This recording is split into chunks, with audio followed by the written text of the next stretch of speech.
भारत के इतिहास में बहुत से वीरों ने जन्म लिया, लेकिन कुछ ही वीर योद्धाओं की कहानी है जिसे हम जानते हैं।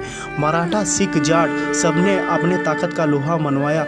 आज के इस वीडियो में हम आपको एक ऐसे वीर सपूत संभाजी महाराज के बारे में बताने वाले हैं। दोस्तों, इस योद्धा वीर की कहानी सुनने लायक है, लेकिन औरंगजेब जैसे क्रूर शासक की क्रूरता की कहानी सुनकर आपकी रूह कांप जाएगी। संभाजी महाराज, जिन्हें समस्त मराठा संभाजी राजा घोंसले के नाम से जानते हैं, उनका बचपन का जीवन बहुत परेशानियों से भरा पड़ा था। बचपन की परेशानियों और देश धर्म के प्रति सच्चे निष्ठा ने संभाजी को इतना मजबूत बना दिया कि मुगल बादशाह औरंगजेब की हैवानियत ने उन्हें टस से मस नहीं कर पाई। दोस्तों, आइए जानते हैं संभाजी महाराज की पूरी कहानी करण कुमार के माध्यम से। संभाजी महाराज शिवाजी महाराज के बड़े बेटे थे। उनका जन्म 14 मई सन 1647 ईस्वी को हुआ था।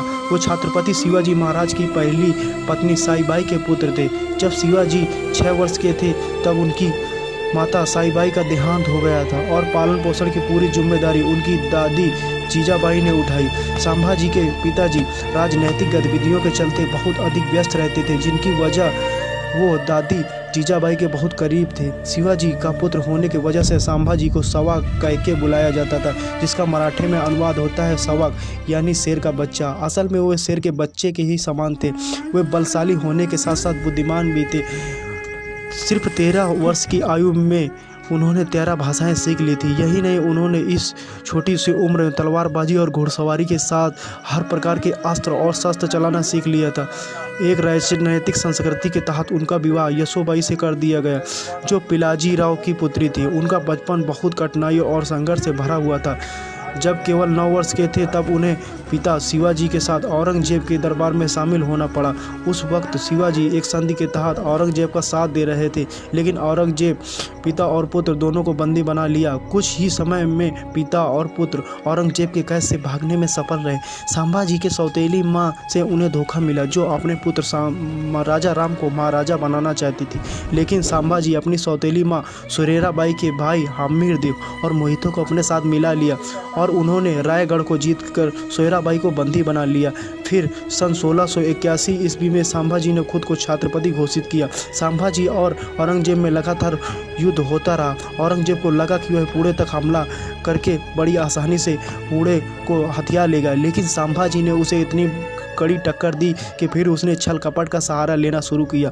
कहते हैं कि औरंगजेब और मुगलों के बीच बहुत सी लड़ाइयाँ लड़ी गईं, लेकिन अधिकतर में मराठाओं की विजय हुई और कुछ में हार। संभाजी के पिता ही परिवार वालों ने संभाजी और कवि कलश के अकेले जाने की सूचना औरंगजेब को दे दी। तब औरंगजेब ने संभाजी और कवि कलश को बंदी बना लिया। संभाजी को पकड़े जाने के बाद उन पर बहुत से जुर्म किए गए। औरंगजेब अपनी क्रूरता के लिए इतिहास में हमेशा याद रखा जाएगा।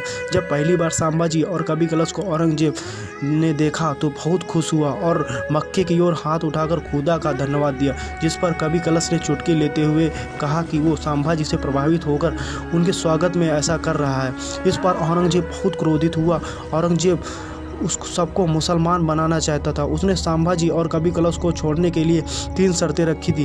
पहली शर्त थी कि सारी संपत्ति और राज्य उसके हवाले कर दे, और दूसरी उसका साथ देने वाले हर व्यक्ति का नाम बताए, और तीसरी शर्त थी इस्लाम कबूल कर ले। तब संभाजी ने कहा, आप अपनी पुत्री का विवाह मुझसे कर दीजिए, मैं आपकी सारी शर्तें मान लूँगा। ये सब संभाजी ने औरंगजेब से बदला लेने के लिए कहा था, जिसे सुनकर औरंगजेब और भी क्रोधित हो गया। तब औरंगजेब ने पट्टा डालकर और जोकरों वाले कपड़े पहनाकर पूरे नगर में घुमाया और मुसलमानों को उन पर थूकने को कहा। जब उनके शर्तें नहीं मानी तो उनकी जीभ काट दी गई। इसके बाद उनके शरीर के अंगों को एक एक करके अलग कर दिया गया।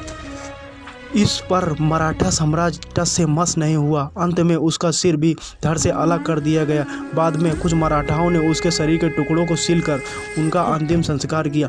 भारत के इस वीर सपूत को हमेशा याद रखा जाएगा, जिसने धर्म और अपनी शान को कम नहीं होने दिया। तो दोस्तों, ये संभाजी महाराज की कहानी आगे मिलते हैं एक नए वीडियो के साथ। तब तक के लिए धन्यवाद।